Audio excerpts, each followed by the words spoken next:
अक्षर सारे जगत में प्रयुक्त किए जा रहे हैं। जगत का सारा व्यवहार इन अक्षरों के द्वारा चल रहा है, परंतु ये अक्षर नष्ट हो जाएंगे, अर्थात बोलियां और उनमें प्रयुक्त होने वाले अक्षर नाशवान हैं। अकाल पुरुष से मिलाप जिस शक्ल में अनुभव होता है, उसकी अभिव्यक्ति के लिए कोई भी अक्षर ऐसे नहीं है जो इन अक्षरों में आ सके। जो व्यवहार व्यक्त किया जा सकता है, अक्षर केवल वहीं प्रयोग किए जाते हैं। जो अवस्था वर्णन से परे है, वहाँ व्यक्त करने वाला मन आप ही नहीं रह जाता।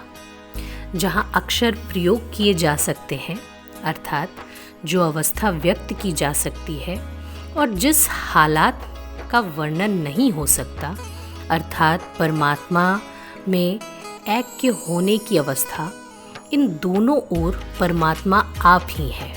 इसलिए जैसा वह परमात्मा है, वैसा बिल्कुल वैसा कोई व्यक्त नहीं कर सकता।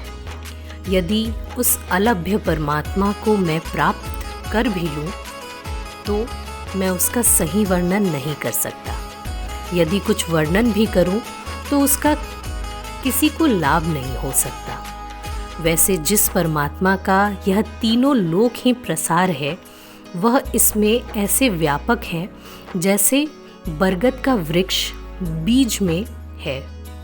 परमात्मा को मिलने का यत्न करते करते मेरी दुविधा का नाश हो गया है, और दुविधा का नाश होने पर मैंने परमात्मा का सब रहस्य समझ लिया है।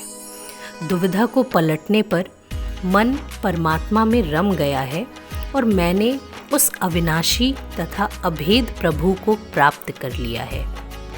मन को प्रभु चरणों में जुड़े रखने के लिए, मन को ऊंचे जीवन की सूझ देने के लिए उच्च हिंदू उसे जो वेदों और पुराणों की खोज करता हुए, जो शाश्वत सर्वव्यापक परमात्मा सबको बनाने वाला है, मैं उसे अविनाशी समझता हूँ।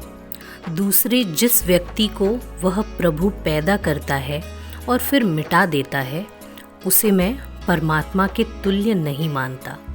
यदि कोई मनुष्य उस सर्वव्यापक परमात्मा को समझ ले, तो उसे समझने पर उस मनुष्य की उस परम आत्मिक सूरती का नाश नहीं होता।